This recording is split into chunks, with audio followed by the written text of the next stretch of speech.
Welcome to Politics Done Right. I am your host, Egberto Williams. This is the progressive program that will take the mystery out of politics. This is the program that will encourage you to make sure government becomes we the people. Whether you are liberal, conservative, or otherwise, you get to air your point of view.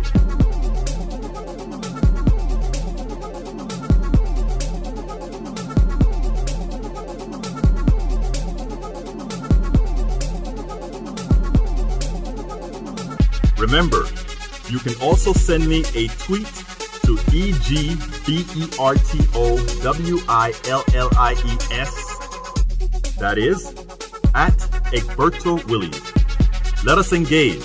It is politics done right. 1, 2, 3, 4.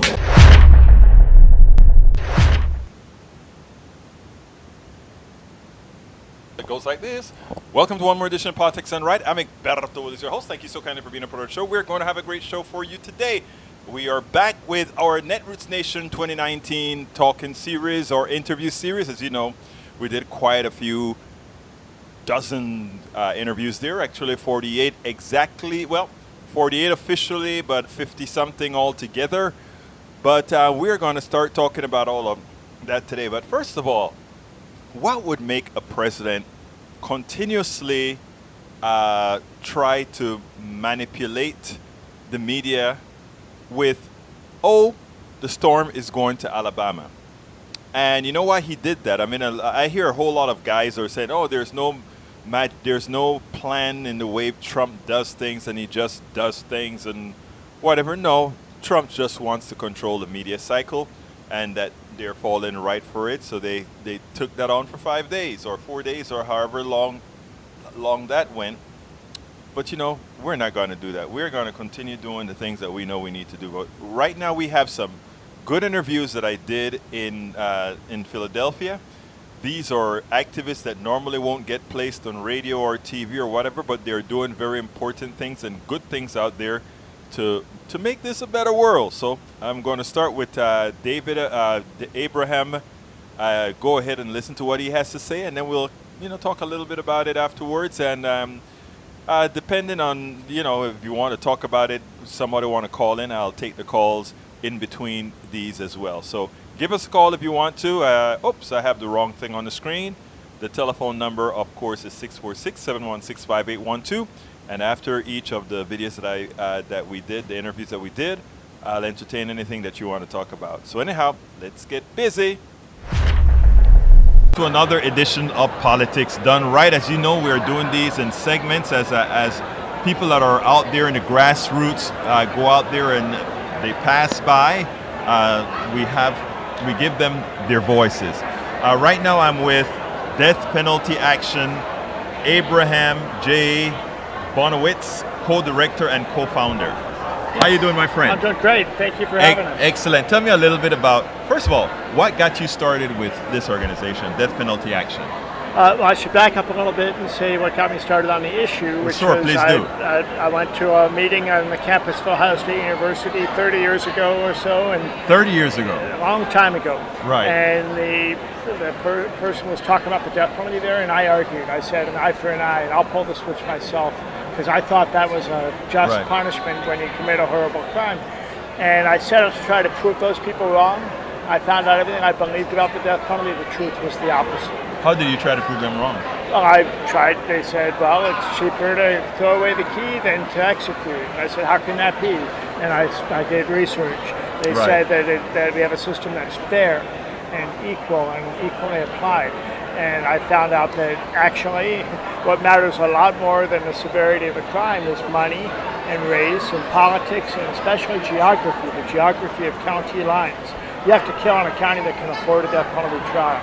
You have to kill in a county that has a prosecutor who's willing to seek a death sentence. If you don't, then you can't get a death sentence. Right. And that's part of the unfairness of it. So it's unequal justice. Unequal justice. Do you know what the 4 words are that are carved into the face of the U.S. Supreme Court building? What is it? Equal justice under the law. Yeah. Right? Okay. And if that is the bedrock foundation of our legal system, right, it's not what we have. And anybody that has their eyes open understands that. Well, by just saying that, assuming that that's the case, it should seem that it shouldn't have been hard to prove to make the death sentence unconstitutional altogether, right? Well, you would think. And in fact, that's the argument that we want to take it to the U.S. Supreme Court, our movement, Right. an argument on the Eighth Amendment claim. Not that the death penalty is, well, they've already decided it's not cruel. Right. But the other part of the Eighth Amendment is cruel and unusual. That's where we have the winning argument, is the unusual part. Because Right. of this county thing, between 2010 and 2015, there were only 16 counties out of more than 3,000. 16 counties that had more than 5 death sentences. Wow. And that's out of more, roughly 3,500 counties. Right. County And how many crimes? Hundreds of thousands. Oh, well, of course. Yeah. Yeah.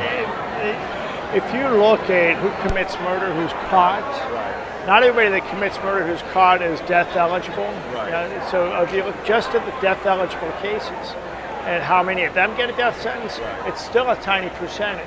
And even less so when you consider how many people who get a death sentence stay on death row to the point of execution or dying on death row.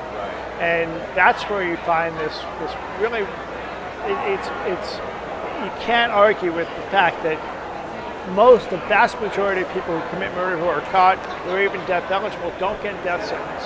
How do we choose who does get one? Again, it boils down to what county you kill in, how much money you have for your own defense, what's the race and the prominence of the victim. That's where the real racism is in the death penalty, is the race of the victim. We've had 1,500 executions in this country under the current laws since 1977, and about 80% of those have been for the murder of white people. Even though the victims of violent crime and murder in this country are people of color more than half the time. So that's where, and interestingly, the 1,500th execution was a case in Georgia. The victim in that case happened to be a young black man, about age 25. Why was there a death sentence in that case? Because he happened to be an off-duty corrections officer, so he was law enforcement. If he had not been law enforcement, they might not have even prosecuted the case. Right? I mean, it's that stark, the racism, especially down south. But you don't have to go south even to find racism, right? You get it everywhere. So those are some of the issues. But for me, I like to turn it around also, because what moved my head was these facts. What moved my heart was coming to understand the collateral damage of the death penalty, how it impacts the murder victim family, the families of the person that's accused, law enforcement, people in the courts, people in the prisons who have to work there and whose job it is to execute. That is damaging. Part of our organization is now about seven former corrections officers, or actually only one is a corrections officer, a hands-on guy. The rest are executives, wardens, heads of the Department of Correction who have retired from their job as executioners, and now they're joining the anti-death penalty movement to say that what we're doing to the people who have to carry out the executions is also unacceptable. A friend of mine, a good friend of mine, his name is Ron McAndrew, and he's a red hatter, a Trump supporter, right? He's got pictures of him with the bushes on the walls of his house. I've been to his house. But he carried out the last 3 electric chair executions in Florida. And he talks about the men that he killed coming to visit him in his dreams. Okay? Oh, really? This is the damage that we're doing. So here's a red hatter, totally Trumper, except he will come out and say death penalty is absolutely unacceptable. A part of his thing is also he's a committed Catholic. He's pro-life across the board, all that. But so what we're doing just on the question of what we're asking state workers to take on as a burden is also a concern, right? So death penalty is on its way out. Unfortunately, the U.S. Supreme Court has shifted a little bit. So the Supreme Court strategy is a question mark as to when they want to take such a case, but. Because if you get a bad decision, it can be a couple of decades before you get another shot at it. So ultimately, what do you want?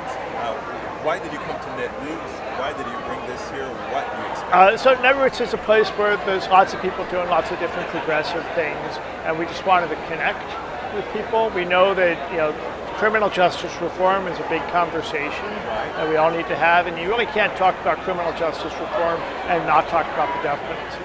And the path that we're on, we just May 30th, we abolished the death penalty in New Hampshire, right?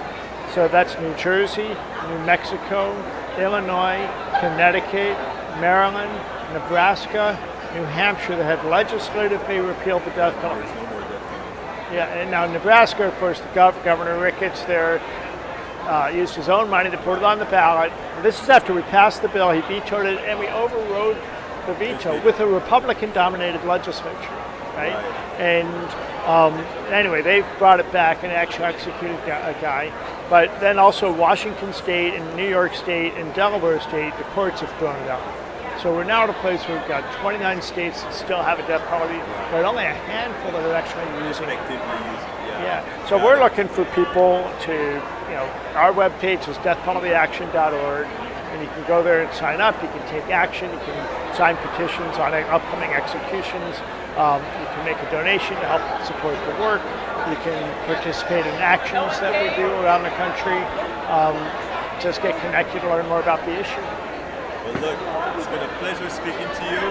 I appreciate you coming on with us. It is so important that we discuss this because, as you said, it disproportionately affects minorities.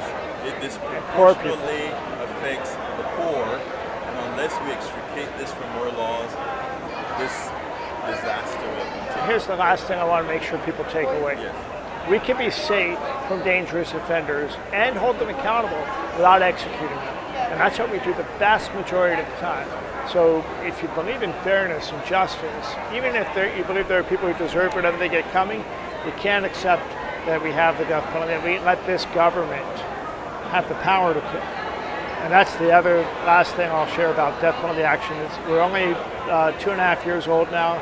We were created as Donald Trump was being inaugurated because we wanted to make sure there's somebody ready to be in the field outside the prison or whatever we can do to stop him when he decides it's time to start executing federal prisoners, which amazingly he hasn't done yet, and hopefully he won't. He won't do that. You don't think so? Not at all. It's been a pleasure speaking to you. Hey, thank you so much. Thank you so kindly, Abram. You have a good one and enjoy the rest of it. Well, you too. Thank you so much. Okay, that was Abram. I think he's doing a great job, a wonderful job, making sure that we get the death penalty mitigated. I mean, the people who support the death penalty, let me tell you, when I see certain horrendous crimes done by some people, I want the death penalty. When I see that, but then that is vengeance speaking, that's my carnality speaking, right? When I'm sitting down and I'm being logical, and when I sit down and I start to make the better parts of my mind take over, it is impossible for one to consider themselves moral and within humanity and somehow feel it is okay to have another human kill a human when at the same time you're telling humans not to kill humans. I mean, I don't see it. It defies all notions that to me, completely all notions. So as far as the death penalty is concerned, I'm completely against it. Now I met a woman at Netroots Nation, and she's working on an interesting project, and I think it's a worthwhile project, and it is actually something. It's sort of something that I've talked about a whole lot as well. And when she was explaining it, there's a part of the interview where I looked at her and I said, whenever we unite the ghettos, the barrios, and Appalachia. And I want you to take a listen to this interview because that is really the solution, folk. We should all refuse to be at each other's throats. That's what they want. We should all make a pledge to each other. And that pledge to each other pretty much says we are not going to allow these guys to dictate exactly our lifestyle, exactly who we like, none of that, because that is what they need to do. If they have control over that, then they have control over us all. Oh, it looks like I got a call. So let me take the call before I jump to that other interview. Caller, come on in, right? You're hot. Come on in. Egberto, it's Johnny. Hermano, mi hermano favorito. Johnny, come on in, my brother. Oh man, this is a great topic. The death penalty is very interesting to me. Obviously, I'm against it. Right. But I just want to point out to some of the listeners that if we're willing to have a death penalty in place, would you be opposed to, if you're going to administer the death penalty by the state, would you be opposed to harvesting their organs before you did it? Wow. My God. I don't know where you're going with that, but tell me where you're going. Well, the reason why I'm saying that is because at the end of the day, if you're making the decision that these people are no longer valuable to our society and that we're actually going to kill them, wouldn't it make sense across the board to utilize, instead of just killing them with no end? You could make the argument, I'm not making the argument, you could make the argument that at least you could get some utility from it. Oh, wow. That is above my pay grade, Johnny. I don't think, that I've Agreed. crossed my mind, yeah. My issue is that, there's a big need. Actually, you know what I want you to do? I want you to tell me, circle that for me. Why did you bring that up? I'm curious.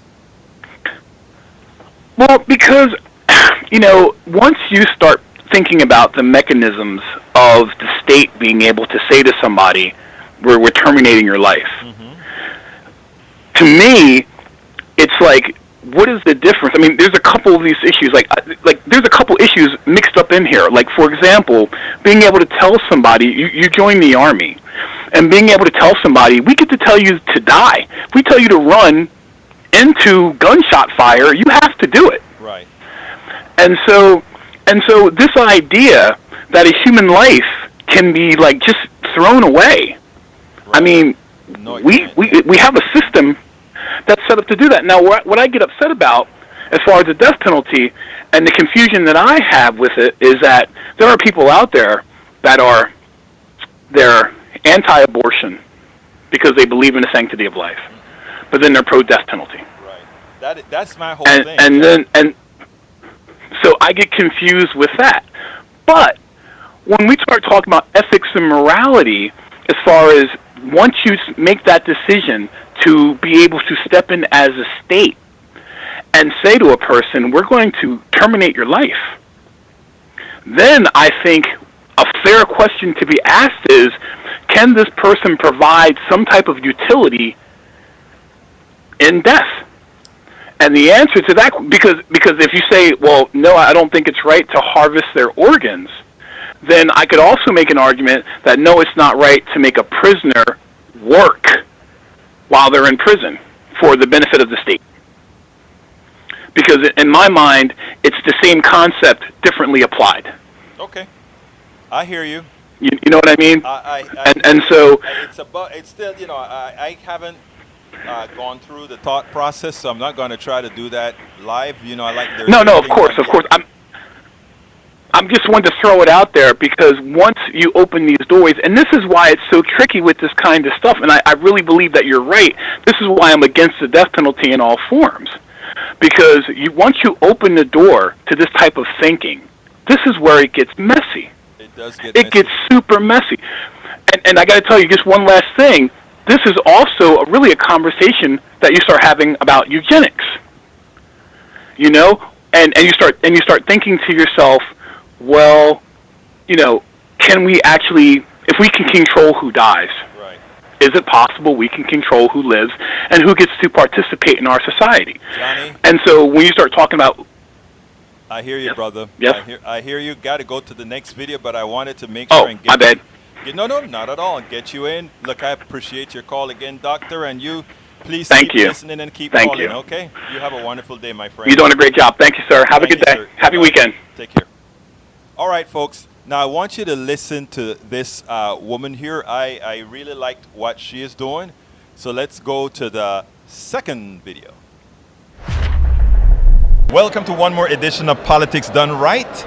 As I told you guys, we were going to be bringing you grassroots activists, people who are making a difference on the ground, On MSNBC and all these other stations, you see the same people all of the times. On Politics Done Right, you will see some of those politicians throughout as we come to you as well.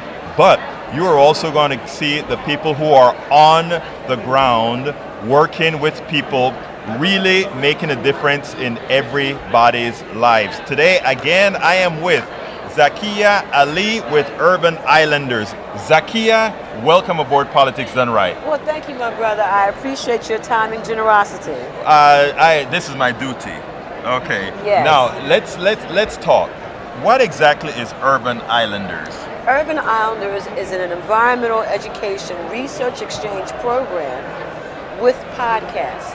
So, we know urban education and environmental education talks about the environment, people, places, and things, and travel. Right. But to this exchange, we want to add research Uh-huh. because African Americans don't go out into the outdoors, don't hike, can't boat, statistically as our counterparts do. Right. And so I had the occasion to go to Maine, which I loved and didn't know Maine had thousands of islands. Right. A well-kept secret in Maine. One of those islands is called Hurricane Island, which is a research island. Uh-huh. To that end, we propose taking African Americans, Latinos, and people of color to Hurricane Island to explore the research of marine biology, solar, air, wind, birds, etc. And then bring some of those people, because Maine has a large population of immigrant and refugees. And so they don't get a chance to experience us Right. because we aren't there in Maine. Right. So the idea stemmed from bringing them here to Philadelphia, engaging in our urban environment, working on our research projects, because we have a project with Haverford College. I'm a part of that Right. institute. And so that spawned an idea that now has grown, where now we've been to Iowa, now we're talking about Florida, now we're talking about this kind of an international networking, because people need to travel and know each other. And just like this exchange here today of people coming from different places dealing in community building, organizing, it's the same thing with Urban Islanders. I love what you just said, because going to Maine, a place that is very majority white, and you're saying, I want to bring inner city Philadelphia, let you guys see what it's all about, and bring some of you guys to. Absolutely. And what that does is it starts to create a trust among people that should be there, that isn't there because of, well, we know several reasons why that isn't occurring. Absolutely. So I think that's a pretty darn good idea. Well, brother, we appreciate that, and the idea has spawned, and again, the podcast that I have, Urban Islanders podcast, was a way to advertise, promote, and bring light to the subject, because with that I've been able to go different places, meet people, and we all are seeking the same kind of thing. Right. Information and inclusion, diversity. I think that's so important what you just said. We're all seeking what? Yeah. The same thing. The same thing, brother. The same thing. We just have different ways of approaching it. Right. And some of our counterparts don't know that they want the same things as us. Right. But this conference here today kind of proves, and as you listen to the audience and the people talk, they need the same thing. Right. As we do. But they're just not as open. I think the whole idea of white privilege and them thinking something different has made them kind of shell-shocked in some ways. Well, I tell you something as well as Zakiyyah. One of the things I think is that a lot of this stuff is orchestrated, right? Yes. If we keep people divided, if we keep people at each other's throat, we don't know we don't see who the people that are really abusing us are. Yes, right. And the people that are really abusing us, and some people are going to take this the wrong way, but they're colorless. The billionaire in China, the billionaire in Jamaica, the billionaire in Canada, the billionaire in the United States, they have one color. Green. And when we realize it and realize that we all are in this stuff together, I have a phrase I use on my program all the time.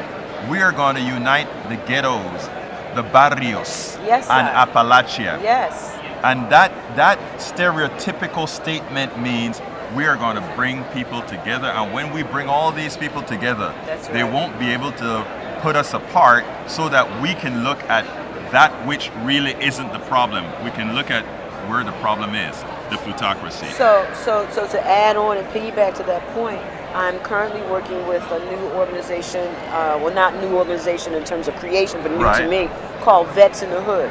Say it again? Veterans right. in the Hood. Vets in the Hood. Yes, sir. And so now when you think about it, Vets in the Hood is not just talking about African American veterans. Absolutely not. We're talking about vets that live in the hood. Right. Korean, Japanese, Native American, indigenous people, African American, Filipino, all nationalities have served in this American construct. But where have all our veterans ended up? All of our veterans do not end up in a good place. Right. And so the ones that are in the hood are here because they love the community and it's a hood to them in terms of their neighborhood. Right. But some of them are suffering and struggling. And so part of our energy now is to give that blanket of agriculture and environmental to this veteran group and first responders because they've been traumatized. Right. And now this is going to be part of their healing modality. Right. To take them back. So we're hoping to pair and mentor some of the veterans with the youth. Because the youth need that stability and sturdiness of what a veteran can give. Right. You know, but they also need, the youth can also give the veterans something that they need in terms of a need to be again and to show them. And so it's a lot of good things happening with Urban Islanders. How can we reach you guys? I know you have your podcast. How do people get to your podcast? Oh, yes, sir. Well, if you just Google in Urban Islanders, you'll see Urban Islanders with Zakiyyah Ali. And we're Spotify and all the social media. All the iTunes yes, social media. We have Twitter, we have Facebook, we have Instagram, all at Urban Islanders. Urban Islanders. Zakiyyah Ali, it was my pleasure speaking to you. Thank you so kindly for the work that you're doing. Please keep up that good work because I tell you what, we have a lot of work to do. Yes, sir, my brother, and I say the same thing to you. And thank you so much. It's been a pleasure meeting you. Absolutely. You have a great one, all right? You too. Zakiyyah. Anyhow, I enjoyed that interview because it is a time that you actually see people doing things, right? Masticator sounds like a movie set in dystopian future where innocent people are framed for murder so they can get the death penalty and harvest organs for the rich. Or you're talking about what Johnny had to say. Well, I mean, Johnny is my buddy. I wasn't exactly sure what to make of that yet again. You know, I want to hear what people have to say because, I mean, when you hear new things, you have to massage it before you take a look at it. Now, Masticator, think about that second statement that you made there. She looks like. LOL, she looks like. Put yourself in her shoes and say LOL, he looks like. Is that something you would like? Or some things you, or would it be something that you'd be, are you crazy? So Masticator, you know, try to be a bit more, try to be able to see the beauty in everything. I saw nothing wrong in the way that woman looked. I thought that woman was outright beautiful. Outright beautiful. And she had something to say, and she's doing a whole lot of work. She's not sitting on her butt. I see the humor. I see the humor, Masticator. But you know what I'm talking about, sir. But you know, you keep listening, brother. Keep listening. We're going to get somewhere. All right, the other person is, I was very, very impressed, right? Oh, wait a minute. It looks like I brought in Zakiyyah's video twice. I need to get the other video, not Zakiyyah's. Again, I can't play her again. But I think the person that I need to get now is Mr. Todd Wells. Yeah, that's the next one that I need to play. This is a congressman, or rather, he's running for Congress. He's a pretty progressive congressman out of, I think it's Florida. And the good thing about him is he wants the president impeached. But what I was most impressed with him about is that he understands what he's talking about as far as being able to push the message in a manner that will allow him to win in Florida. I think he has a lot of work to do, an uphill battle, but you know what I think? You have to start somewhere. Here it goes. Okay, one more edition of Politics Done Right. I'm here with candidate Democrat Tom Wells. Tom is running in U.S. Congress District 3 against somebody we all know. And we are expecting a blue wave, aren't we? Welcome aboard, Tom Wells. How are you doing? Doing excellently, and the present company, I'm delighted. Well, thank you so kindly, my friend. Let's talk. Why do you think you can win? Oh, I think everyone in the Democratic Party who is appropriately progressive has a winning message and can win this year, so long as we take the air out of the Republican Party, which I think an aggressive impeachment process would guarantee. So you do want to have an impeachment process started sooner than later? I have been campaigning for this since at least January 3rd, when Rashida published her Detroit Free Press op-ed stating the constitutional and practical arguments. Well, I mean, I don't think there's any doubt that he has committed impeachable offenses. What we do know is that the Democratic Party, while the Republican Party has always gone for the jugular, we know that the Democratic Party always try to play nice. And I think they play nice out of timidity from the Reagan years when they couldn't believe an actor beat them. Well, I have a different theory. Let me hear your theory. My theory is that the corporate moguls fund both parties, and one pretends to be corporate and one pretends not to be, and they pretend to be in conflict, whereas their goals are basically to keep getting funded by the same set of people. Have you been listening to Politics Done Right?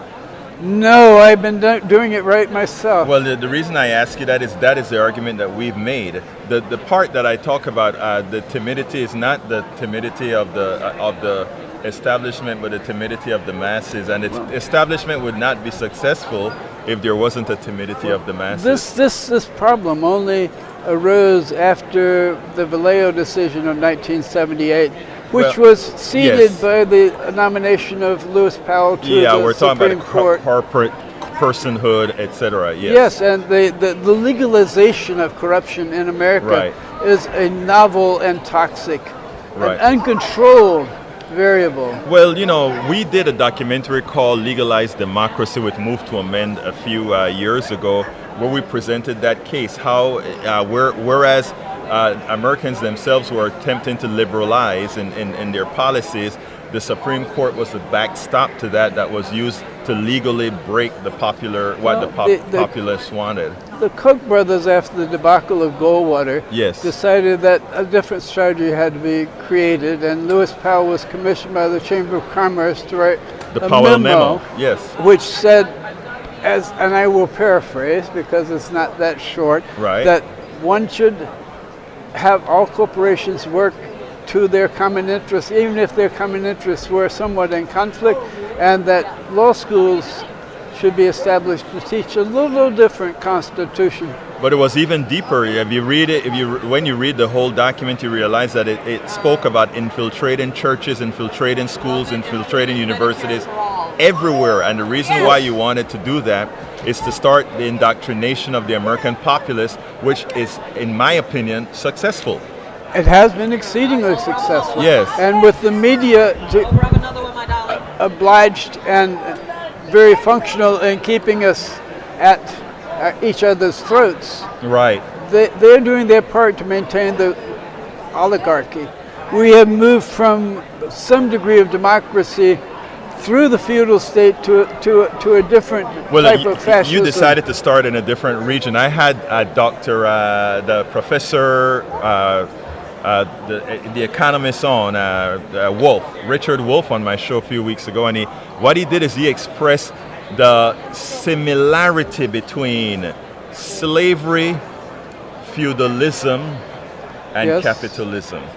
You don't, as somebody who's running for the Democratic Party, you probably don't need to go into the latter, but it is rather interesting. I definitely do need to go into the latter, because the biggest threat to my grandchildren's lives, which are the driving force behind my campaign, is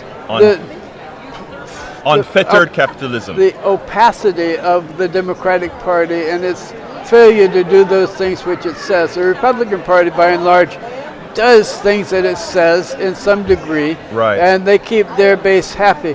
The rebellion was started, the effective rebellion, in 2015 with Bernie Sanders and his ability to draw large and impressive crowds in every Republican forum, in every Republican state. And that allowed me to stop beating my head on the wall because the wall disappeared. Right. So and now you can say what you want to say. Well, that was only partially realized then. With the inauguration of Alexandria in particular, but the other 6 small donor candidates in January of 2019, it became possible to also speak about climate change, which, well, I have a PhD in physics. It means I can read the climate papers. It's very damning.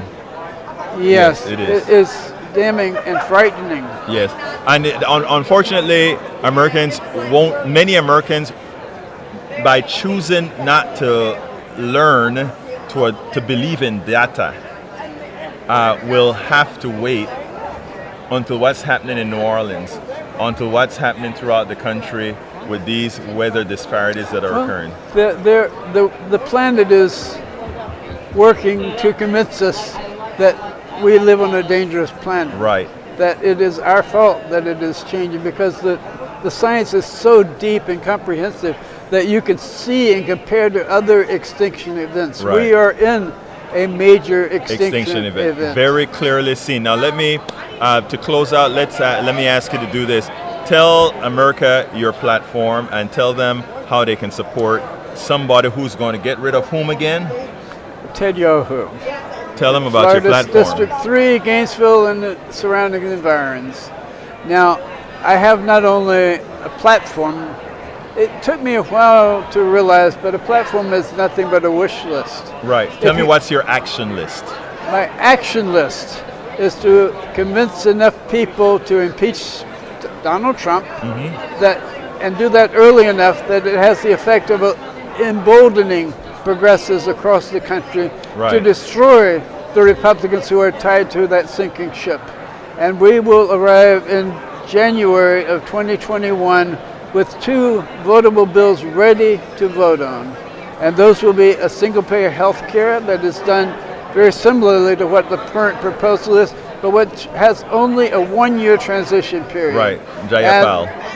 And at the end of 2 years, everybody will, if you unwind all the corruption in the laws passed since the 1971 HMO Act by Nixon that enable for-profit medical services to exist, then you will save over $1 trillion a year. Everyone will be spending less money and getting better coverage. And in 2 years, they will be ready to and happy to re-elect you. And you will be being primaried by very well-funded candidates, and you will have no funding unless at the same time you also vote for big public funding using a voucher system such as Kirsten Gillibrand has proposed, of a couple $100 per voter, which can only be given to candidates who accept nothing else. So you will not have to worry about the corporate funded candidate.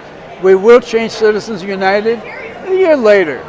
First, let's take over the world and solve the climate crisis by taking immediate action. Now you call that an action list, I must call that a wish list as well, and we must work towards that. And by the way, I think you'll have a lot of supporters that support what you want. To do that though, we have to have this thing that we have here, independent media, because you're not getting on MSNBC to say that, you're not getting on CBS to say that, you're not getting on ABC to say that, but you're able to say that on Politics Done Right. It's so much appreciated. It is but anyhow, it's my pleasure to speak to you. Tom Wells, you go and win that district, and let's get rid of Yoho. Thank you. I have told Ted several times that, Ted, you know I'm just here to help you out. Absolutely. Thank you so kindly. You have a wonderful day. Thank you. I had fun with that interview. I think Mr. Wells is a pretty nice guy, and not only that, he's not only empathetic, but he means what he says, and he says what he means, and he intends on working on all those several issues that you heard him talk about, and whether he wins or not, but at least he's going to put it on the table. The other person I talked to, Russ Cirincione, he's a young man, and he's in with the Green New Deal.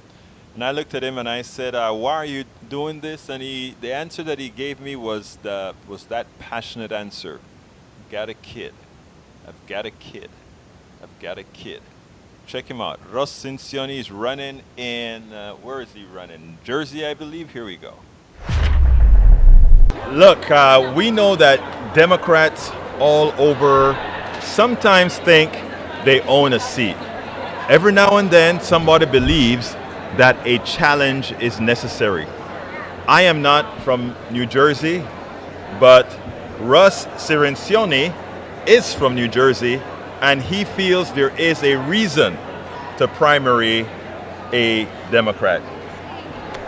Thanks for having me. Mr. Cirincione, welcome aboard. How are you doing?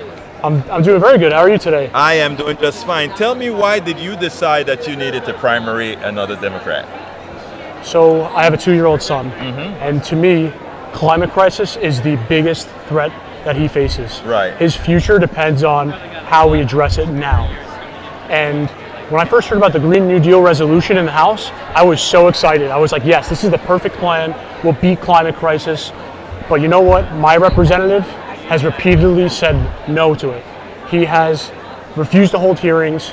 He shut down a climate crisis subcommittee, Green New Deal subcommittee, and he is the biggest threat to my family. So I decided to run for my son and for all of our families in New Jersey.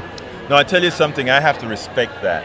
Because, you know, I wish more people would begin saying that I am looking out not for now, I'm looking out for the future, I'm looking out for my family. I am not going to play the corporate games. Tell me a little bit about what you intend to do for this. What district are you running in?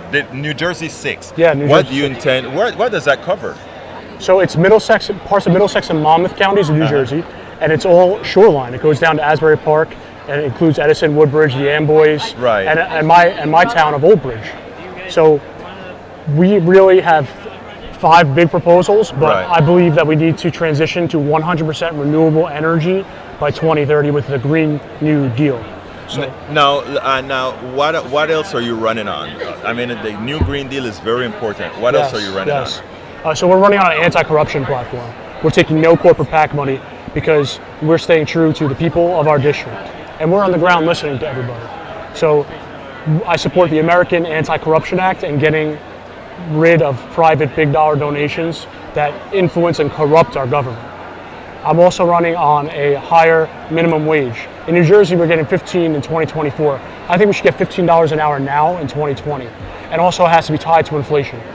I'm also running because I think that in the richest nation in the planet, we must guarantee health care as a right. So I support Medicare for all. And you know what?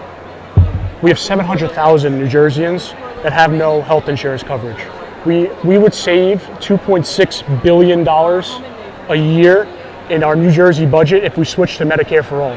So that's why it's really important to me. Right. So, and I take no money from any corporate PAC donors, but my opposition, they take money from healthcare, insurance industries, pharma industries, fossil fuel industries.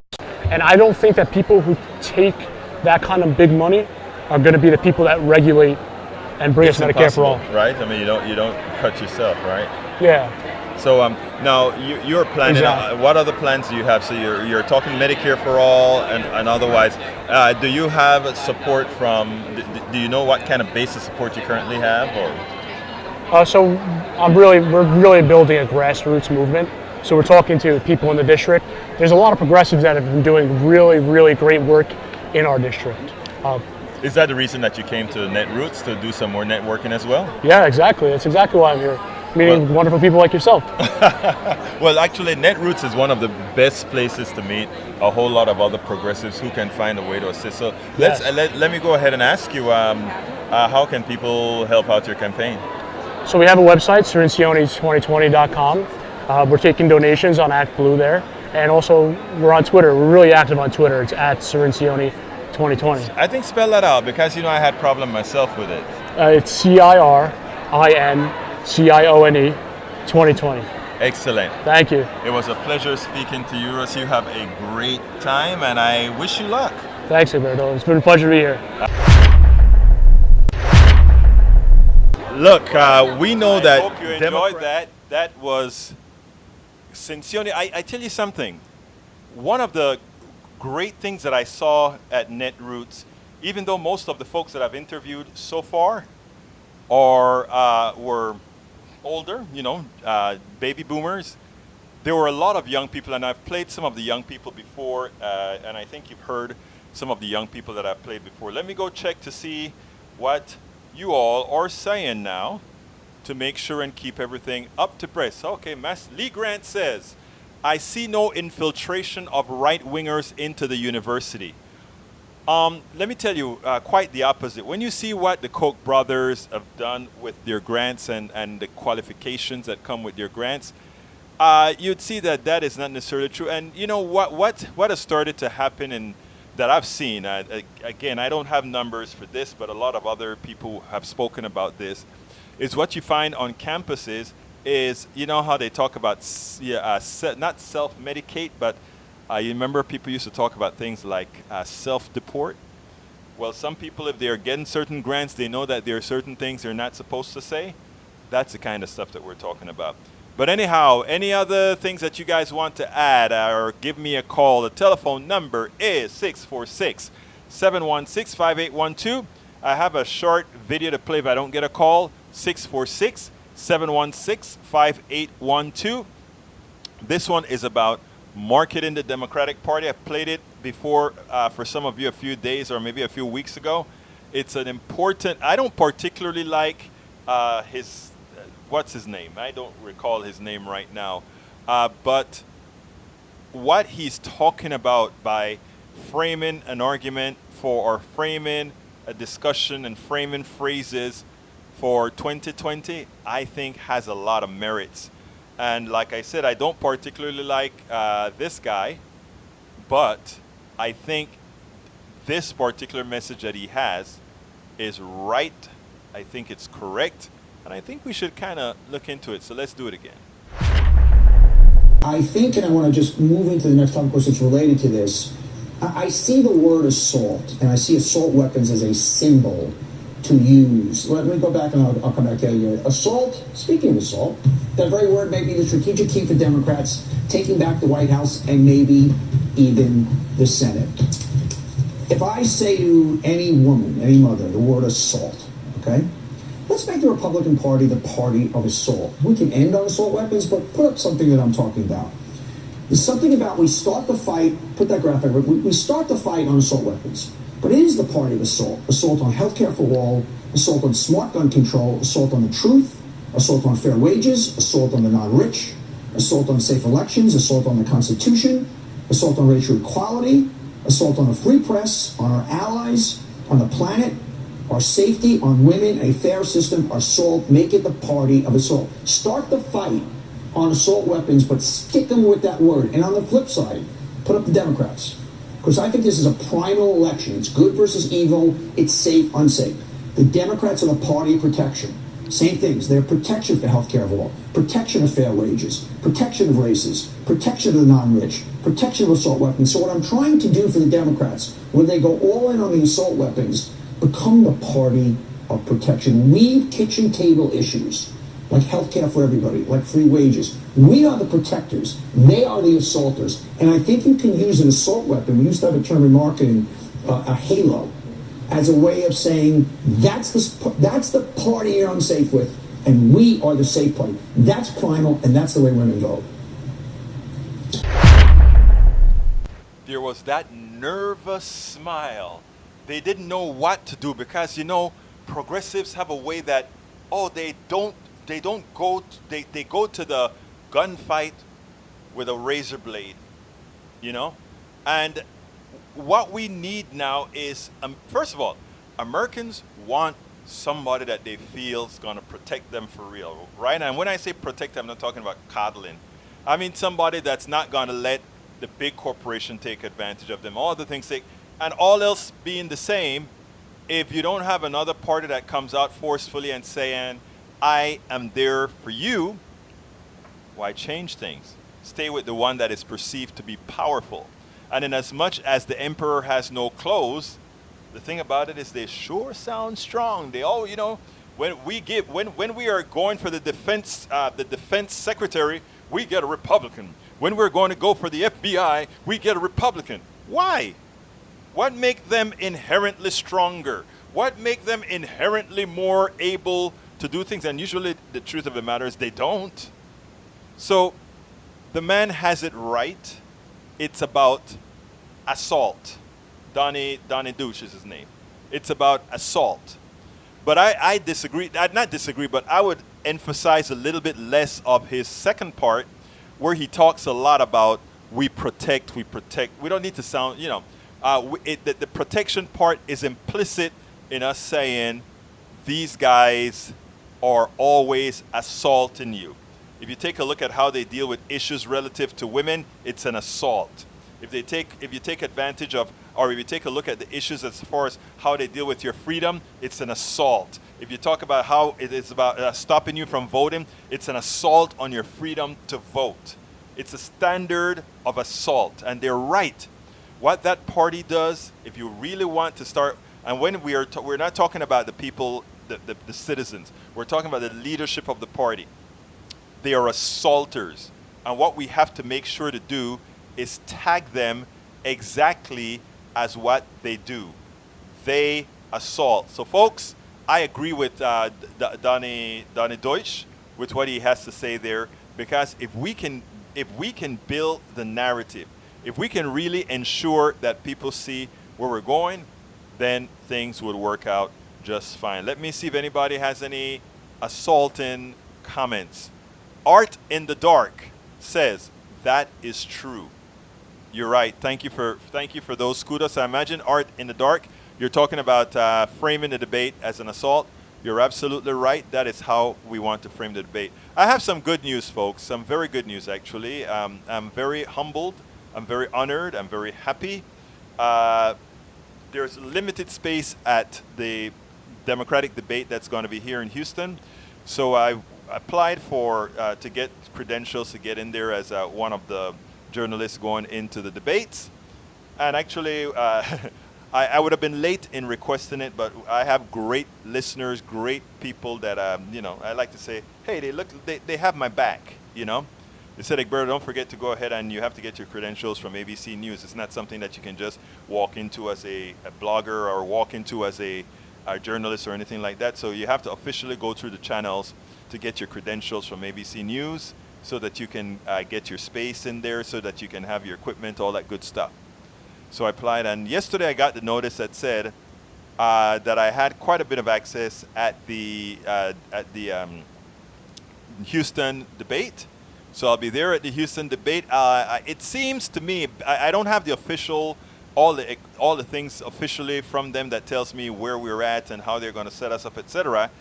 But it seems like they may have allow for HD streaming, which would tell me there's some bandwidth out there.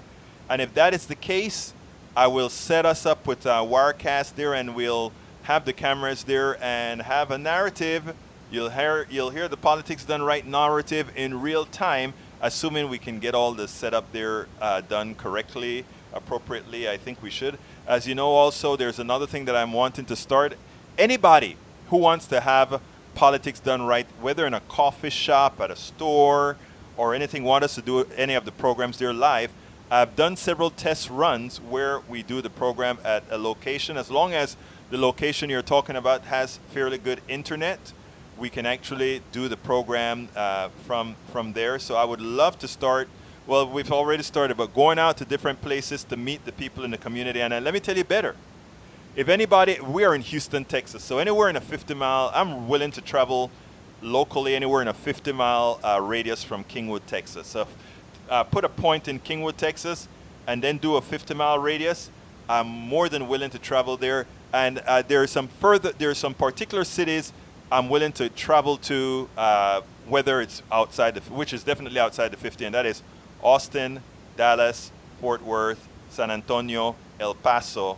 I will go to any one of those cities to do the show live in front of and meet the people out there. Now, if you're in a different state, and you have an interest in an independent program coming into your town, I don't care if it's what you would consider a little rinky-dinky town or whatever, rural or otherwise.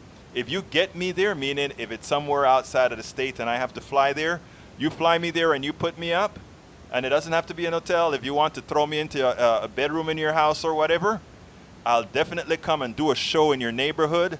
I'll do a show or program in your local coffee shop in your little town or whatever. So what I want to do is I want to have a program that can really show America people and the real folks out there, not just the folks that you see on TV telling you what you believe. You know, you sit down and hear these pundits say, well, rural America wants XYZ and urban America, you know what? You got a barber shop with some internet? I'll come and do a show in there. You got a restaurant and you got fairly good internet? I'll come to your restaurant and do the show. And again, like I said, any part of this country, if you get me there and put me up, I will be there. And locally, within 50 miles, I'll get myself there if anybody wants us to do a show there and bring people in to have their say in real time. I'm still working out on the call-in stuff. And by the way, those shows, when I do those kinds of shows, we'll have it 1 hour, but then, of course, we'll extend it. We'll have an extended period on those programs as well. So we won't be limiting it to just the 1 hour, because that can become very difficult. So anybody wants that, spread the word. Tell people, I would love to sit down where we can sit down and talk real. And I'm talking about anywhere in the country, and I'm talking about talking real. And when I say real, I mean no inhibitions, no judgments. That is how we're going to make a difference. If everybody feel free to talk whatever they believe, even if it's not what I believe, if I would come right out and say, well, you know, we need to do things different.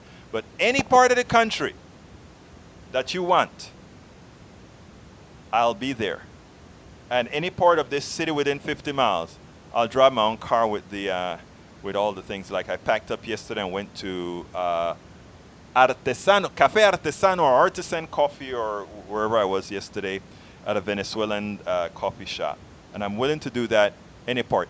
That is what independent media is all about. Come in directly to the people when the people want to have their say. So again, I will be there let's see, if any other things that I need to discuss before I close the show down. Let me check the note again, and then we'll close this baby down. Okay, I think we're currently okay. I think I've answered anything that needs to be answered. Folks, we're going to be shutting down. My name is Egberto Willies. This is Politics Done Right, and you guys know how I end the program every single time, and that is, I am what? Out! Welcome to Politics Done Right. I am your host, Egberto Willies. This is the progressive program that will take the mystery out of politics. This is the program that will encourage you to make sure government becomes we the people. Whether you are liberal, conservative, or otherwise, you get to air your point of view.